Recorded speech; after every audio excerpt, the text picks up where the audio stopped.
Islam is getting stronger because there are more unifying principles to unite the warring tribes together again. I think the two of them that I mentioned that are the biggest ones are, like I said, Israel, a mutual hatred of Israel, and then a mutual hatred of the West and the decadence that we export to Islam. And once that there is enough critical mass there, look out, because a central unified Islam state is never a third world power.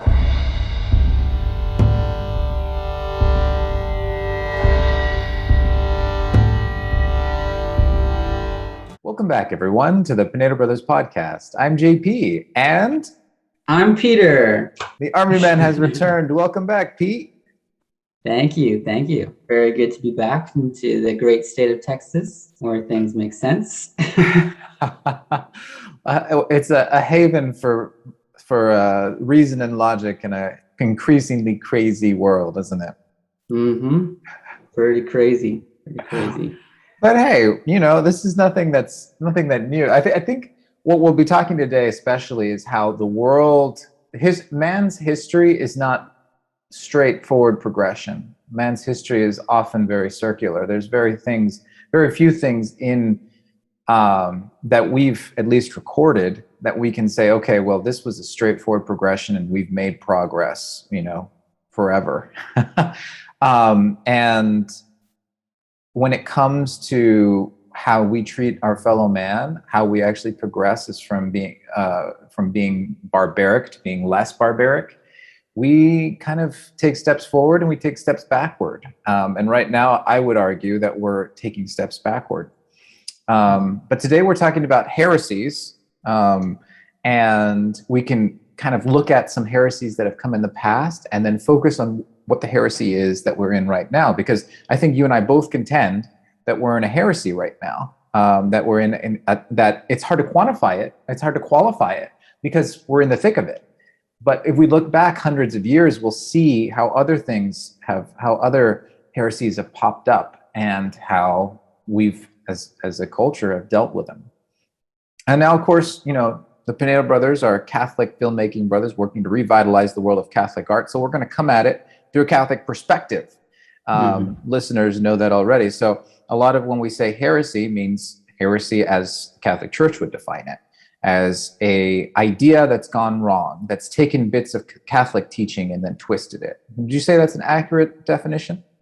Yeah, absolutely. I mean, I think that's what a heresy is that it takes the truth and then twists it, into a certain way that is more appealing or fits better into people's lives.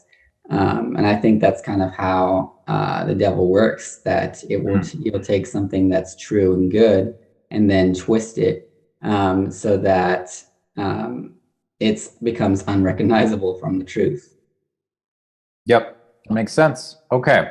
Well, before we dive in, tell us a little bit, how have you, in your months away at Army training, how have you come back changed or not changed? Because I'm sure our listeners have been missing you. They've been stuck with me for these past few months. Yeah, now they're going to be stuck with me. Deal with it. I think that no matter what you're doing, and as time passes, you change slowly. Little things that you experience and see kind of change you and shape the way that you view the world. I don't know. I think as far as a way of being at Army training, I think that I probably have an increased capacity for pain. Every time you leave and you go experience those kinds of things, it kind of strengthens your resolve. I remember there was one time, but this was actually a couple of years ago, but this was kind of a big mental switch for me, where I was in training and it was probably like 5 degrees, and it was we were outside and sleeping outside, and it was switching between snowing, sleet, and rain, and so we were just soaked to the bone in 5-degree weather. And there you kind of reach a breaking point where, like, I feel absolutely awful.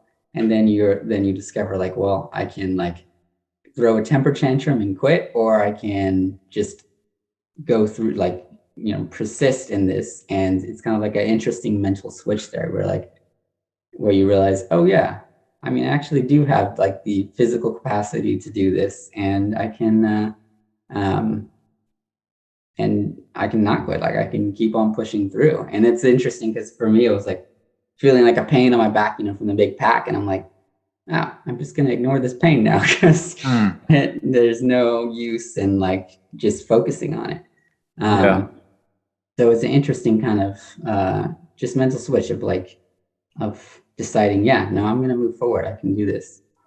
Yeah. That's fascinating, because when I hear that, it comes to my mind about how, as the generation that you and I are part, the millennial generation, and then the generation that our youngest sister is a part of, Gen Z, I think they call it. We're so spoiled. We're so incredibly spoiled and so entitled. I've been watching the news from the Jussie Smollett, the Jussie Smollett trial. And I'm just shocked by how it's so evident that he felt he's entitled to a complete, like, to be able to do these sort of things. And, you hear that about any kind of psychopath, like any kind of molester, any kind of anybody that does things that are just so far out the norm. Well, they just feel like they're entitled. I should be able to do this. I should be able to lie about people, assaulting me and pouring bleach and putting a noose around me. I should be able, I have the entitlement to do that. And what I'm hearing about, and I turn that on myself too. I feel like I'm entitled to things. I don't feel like I'm entitled to lie to the police, but I do feel like I'm entitled to, having a good job or things like that, things that we are, as a generation, kind of spoiled about. And I have to constantly be checking myself for, why I have this bad attitude about life. And so what I'm hearing when you say what your experience is throughout this training was, well, you were kind of learning how to toughen up. It's like we're, as a rule, a soft generation. We haven't had to deal with too much pain and suffering. And you coming to face with pain and suffering is like, okay, well, I'll just have to toughen up and deal with this. I can deal with it. That's kind of an impressive thing for you to be able to say. Yeah, I mean, I think at a certain point it becomes necessary, and I agree definitely. And today, like, I've heard the expression, I don't know if I completely agree with it, but I know the expression that it's something like hard times make good men make good times make weak men, and weak men make hard times. That's it exactly what I was referring to about the cycle of history, how well, we get little fat, dumb, and happy, and things go bad. And that's kind of what we're seeing right now. I mean, you're seeing this modernist heresy take over, and a part of that is this sort of entitlement, this sort of spoiledness that we all have been we've just taken for granted everything. But before we dive into Heresies full bore, I want to speak about our next project, Project X. Pete, how about we play a little promo that we made? Yeah, let's see it.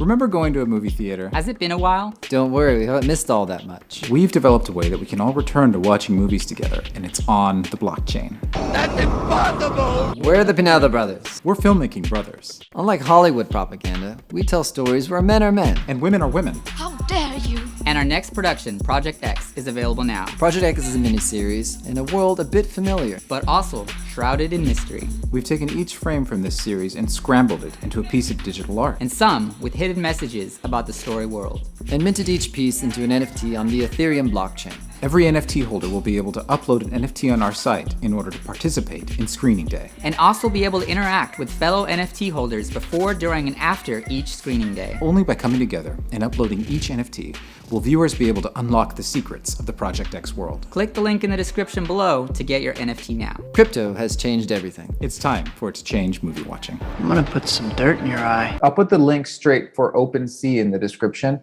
But PinedoBrothers.com, it's a work in progress, folks. We apologize for that, but you can get more information about Project X there as well. But we'll link to the OpenSea so you can start buying NFTs right away.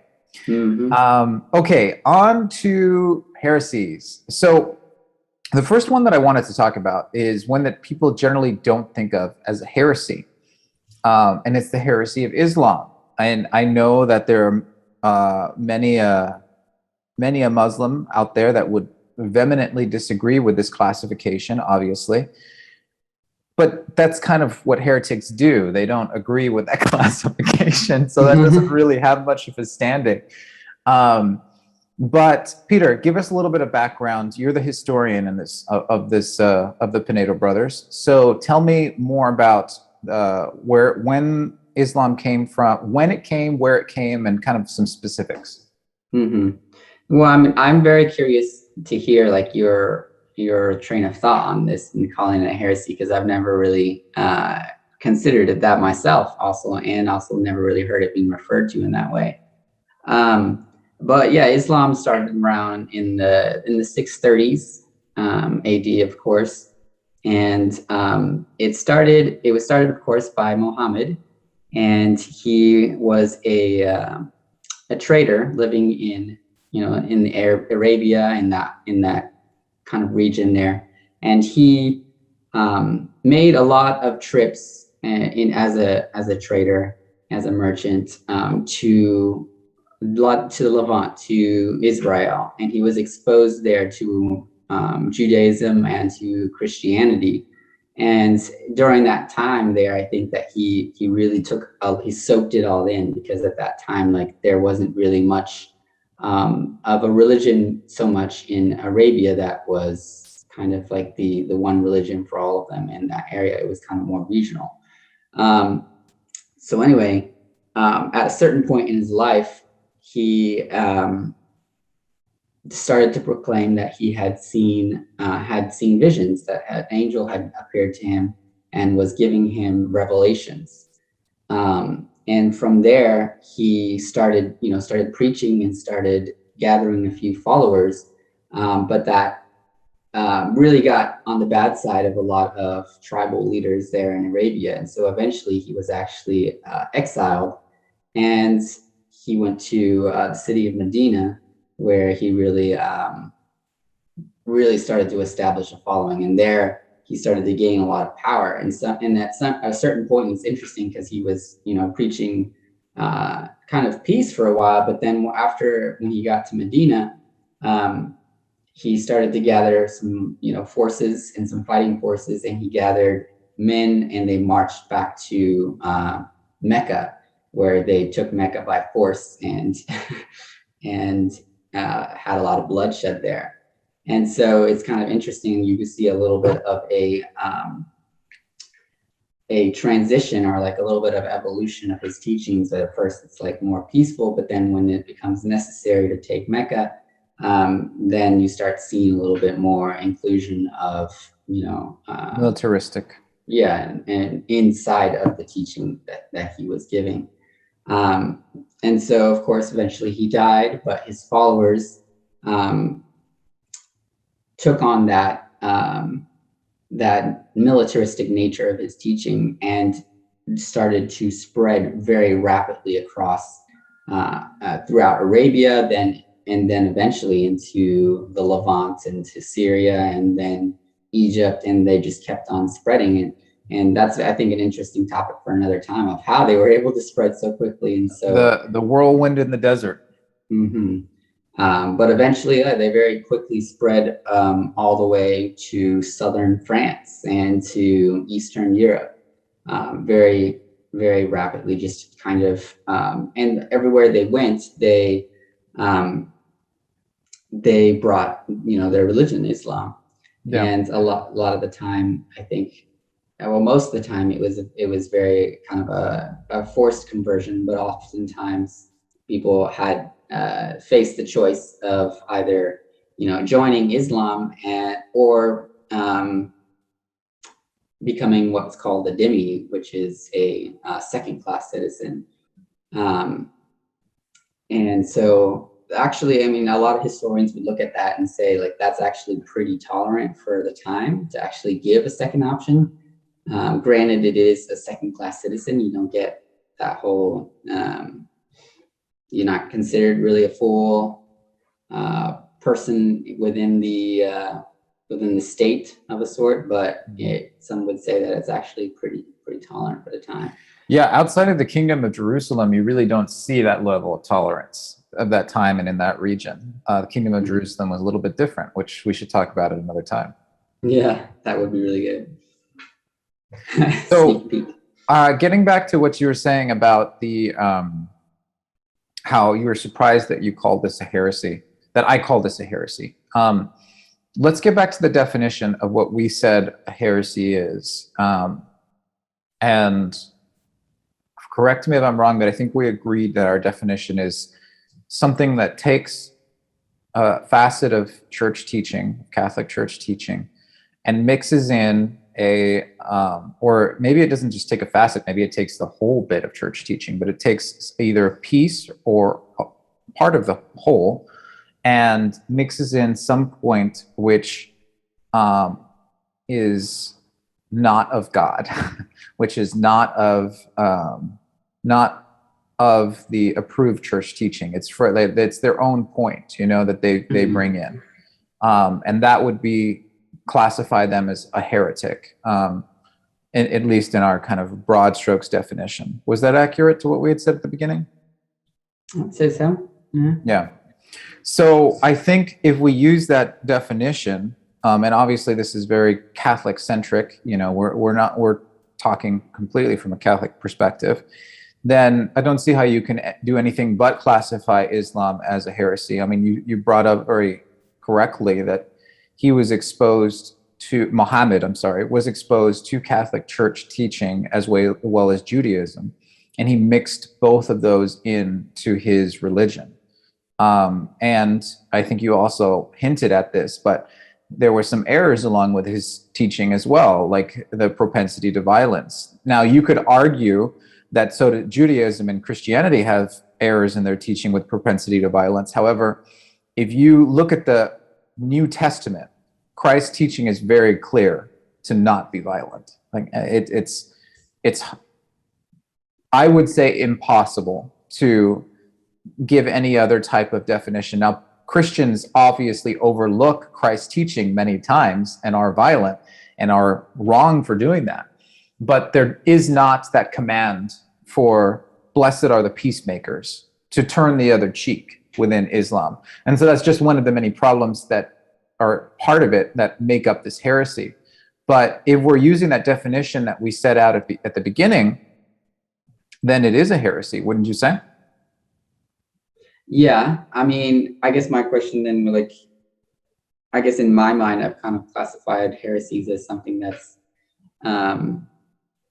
that still kind of claims to be like I guess they would see themselves as the truth, but not exactly. They aren't seeing themselves as Christians. No, you know what I'm saying? Where it's kind of like it's its own thing. So you're saying you would add it to the definition of heretic that they also say that they're Christian?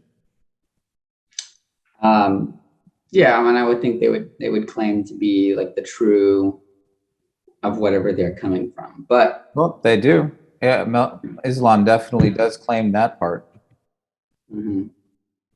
But so, what about Islam specifically? The point about Islam that I think is very important is all the remedies that Islam has for the modern heresy that we're going through. Like that's the point that's so interesting to me, that they're very strong in the idea that a man is a man and that a woman is a woman. They're very strong in the idea that, and that leads you to have strong families. So they have many children, which is something that you're going to see in the modernist heresy, that we don't have that. We don't have strong families. We're basically headed towards a demographic winter. So I actually wanted to compare the heresy of Islam in a positive light more than a negative light, but still define it clearly as something that has taken church teaching and then pushed it off the mark a little bit. The idea that I think is dangerous is when you forget where it came from, where you forget this is what its history has been. Now, the peacemakers within Islam right now are actually turning their blind eye a little bit to say, well, yeah, true, we've always been violent and bloody, but we can change that now. And there have been, I remember I was listening to an interview with Jordan Peterson where they were saying there have been peacemakers that taught within Islam. The only problem was they all got killed, and so that's why you haven't heard of them, which is not a comforting thought in any way. So I think the history of bloodshed is concerning, but also beyond that, there has always been when you brought up the idea about how they made that huge descent or ascent within the deserts, the whirlwind in the desert is what I called it. They are capable of incredible strength. Their philosophy is actually consistent throughout. Like there's no inconsistent underpinnings within it, especially if you are of the violent side. You don't have to turn a blind eye like you'd have to do with modernist heresy. There's a lot of doublethink in modernist thinking. And so you are able to actually simplify your life in incredible ways. That's something that you see with heresies, is that, well, if something is a little too complicated for us to understand, let's just take out the mysterious, complicated part and synthesize it into a very simple sort of mantra. And that gives, as a people, a very simple culture for us to be able to push forward and unite under one banner. And Islam is very good. Like they take out, I refer to a lot of the good things that I've read about Islam in Belloc's great book on heresies. Hilary Belloc, the great Catholic historian. They outlaw a lot of the money lending, a lot of the, especially in Christianity and Judaism, there's a tendency for debtors to take control of a society, and they don't have that with Islam. That was outlawed, at least at the beginning, and it makes their economy over the years remarkably strong. And then you pair that with strong families, and you've got a force to be reckoned with, and people that are very easily united under one thought. So it is a heresy that has lasted the time. Like a lot of the other heresies in the past have gone away. Not the case with Islam. Now they've been dormant these past few hundred years, but I would contend that they're coming back stronger than ever now. But does that give enough of a overview of what we were thinking? Yeah, I definitely think so. And I think the comparisons that you're making between Islam and the modernist that is very interesting. Yeah. Because I think there are some portions of like Islam, that speak much more truth than what you would find in like maybe a modernism heresy world. Of course, I think that even that granted, there are certain portions of the modernist heresy that's just by virtue of the fact that they're coming from 2,000 years of Western development that I would say are still preferable. But I definitely see what you're saying, and I think it's it is very interesting. You say basically you see them as being dormant now and are at a certain point and that they're making a comeback. What do you mean by that? Well, as far as a world power has gone, the state of Islam has fractured so much, that they've been individual warring tribes for a long time. I think the one unifying thought that could bring them all together right now, especially, is the mutual hatred of Israel. there is a very unifying principle, and that Israel needs to go. And the fact that the West is an ally of Israel doesn't help. But another unifying principle is that the West has become decadent. And I actually agree with that idea that the West is a purveyor of that which destroys their values, and that which Islam holds as central tenets is very true. And the matter of fact is the West has become a purveyor of ideas that destroys the central tenets of Christianity as well. I mean, Hollywood is the greatest exporter of anything, of any good at any point in the world. Hollywood has beaten. I defy you to say any type of trade in any type of city that one place has exported out to the entire world better, because Hollywood does it the best, and it still does. I think COVID has given it a big hit, which gives me quite a lot of excitement, because I think there's a vacuum that people like you and I can make use out of. But Islam is getting stronger because there are more unifying principles to unite the warring tribes together again. I think the two of them that I mentioned that are the biggest ones are, like I said, Israel, a mutual hatred of Israel, and then a mutual hatred of the West and the decadence that we export to Islam. And once that there is enough critical mass there, look out, because a central unified Islam state is never a third world power, is never a second tier player. Look at history. Whenever Israel is united, Israel is a force to be, not Israel. Whenever Islam is united, Islam is a force to be reckoned with. So that's what I would point to. It's the unifying principles or unifying points that are kind of mounting right now. Mm-hmm. Well, I think that definitely speaks to what we're speaking here about heresies as well, concerning the modernism and modernist heresy, and how that kind of, I guess I would see as a result of the decadence. But like we were saying earlier, it's the good men, it's the good solid society that can often lead to decadence and kind of that the weakness that comes from that. You see it in literally like every single society in the past that's come, that it reaches a point of power and of prosperity that then it starts to cave in on itself. And you could definitely see that here as well. Of course, I don't think that we haven't reached a point of no return. True. I think there's definitely still a lot of good, and we've talked about that in the past as well. But I think the main part of this, to me at least, when I see this kind of mode of modernism, it's more of instead of a going outward and that desire, I guess, to evangelize or to shape the world or to make the world better in some way, it's more of a navel gazing inward. What's that? Navel gazing. Yeah, it's a more of it, and of course, self-reflection and like looking inward is very important.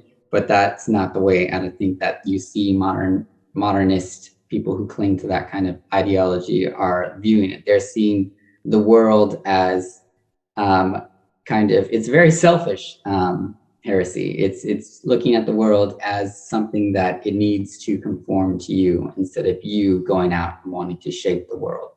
See that's kind of like, they're very similar concepts, but one is very much the world needs to conform to me, and another one is I will change the world in this certain way. But it makes you very, very very selfish. Yeah. And ultimately, I think that selfishness it really hurts you. It really it hurts, because I think one of the reasons for that is that we are social creatures by nature. And so when we completely focus on ourselves at the exclusion of all others, then we're not happy. I think there's a lot that we can do to try to define this modernist heresy that we're living under. Unfortunately, I'm running out of time. I got to go run and give blood right now. But so not in the modernist heresy. He's so giving. No, that's not the point at all. But what I wanted to say is, I think let's ask just a few questions that we can come back to next week about what the modernist heresy is. I think what I want to know is, where did it come from? Why? You mentioned some of the few tenets that we have right now, and we mentioned some of where it came from. But let's just ask questions and then try and answer them next week when we have a little bit more time. Where did it come from? Where is it headed? Who are the main players within it? Like, Islam had a strong central figure. Does this heresy have a strong central figure? All other heresies have. If this is a heresy that we're living in, who is that strong central figure? What are its objects? Like, Islam is very clear. It wanted to create its own religion and its own state, its own religious state. What is this out to do? What is this heresy out to do? And why? So there's so many different little things that I think we can dive into. And then I also want to compare it to the past more. Like we said one with Islam, but it'd be nice to bring up some others that kind of compare and contrast it with. So maybe, Peter, can we go through that next week? Absolutely. All right. All right, everyone. Thanks so much for joining us here on the Pinedo Brothers Podcast. Sorry, we're cutting it short here, but we'll catch you all next week. Thank you for listening to this episode of the Pinedo Brothers Podcast, an artist podcast for Catholics. We hope you enjoyed it, and if so, please consider subscribing, and commenting below. That really helps. This episode was edited and recorded by me, JP. Makeup was done by no one, if you couldn't tell. The Pinedo Brothers are Catholic filmmaking brothers working to revitalize the world of Catholic art through film. For more information on us, check us out at pinedobrothers.com. Thanks again.